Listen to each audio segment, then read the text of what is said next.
అందరికీ నమస్కారం. ఈరోజు కేంద్ర ప్రభుత్వం స్టీల్ ప్లాంట్ పునరుద్ధరణ నిమిత్తం 11,440 కోట్ల రూపాయలు ప్రకటించినటువంటి నేపథ్యంలో కేంద్రాన్ని ఒప్పించి ఆ నిధులు తెప్పించడంలో ప్రముఖ పాత్ర పోషించినటువంటి తెలుగుదేశం పార్టీ జాతీయ అధ్యక్షులు ముఖ్యమంత్రి గారైనటువంటి శ్రీ నారా చంద్రబాబు నాయుడు గారికి నేను ప్రత్యేకంగా ధన్యవాదాలు తెలియజేస్తున్నాను. ఇది నా జీవితంలో శాశ్వతంగా గుర్తుండిపోయే రోజు. నాపైన ఎన్నో బాధ్యతలు పెట్టి అత్యధిక మెజారిటీతో ఈ రాష్ట్రంలోనే గెలిపించినటువంటి గాజువాక ప్రజానికానికి, నిర్వాసిత సోదరులకు మరియు ప్రత్యేకంగా కార్మిక సోదరులకు నేనిచ్చినటువంటి హామీల్లో కొంతమేర నిర్వర్తిస్తున్నందుకు నాకు చాలా ఆనందంగా ఉంది.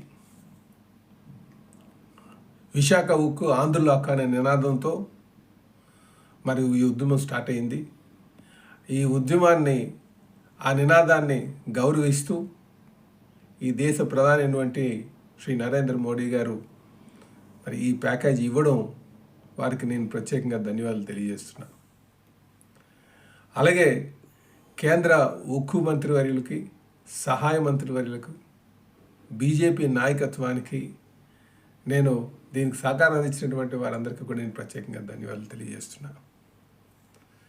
అలాగే ఉప ముఖ్యమంత్రి గారైనటువంటి పవన్ కళ్యాణ్ గారికి కూడా నేను ప్రత్యేకంగా ధన్యవాదాలు తెలియజేస్తున్నాను. యువకాలంలో హామీ ఇచ్చి హామీని నిర్వర్తిస్తూ ఈరోజు సహకారం అందించినటువంటి మరి లోకేష్ బాబు గారికి కూడా నేను ప్రత్యేకంగా ధన్యవాదాలు తెలియజేస్తున్నాను. అలాగే కేంద్ర మంత్రి రామ్మోహన్ గారికి, అలాగే స్థానిక ఎంపీ అయినటువంటి భరత్ గారికి నేను ప్రత్యేకంగా ధన్యవాదాలు తెలియజేసుకుంటున్నాను.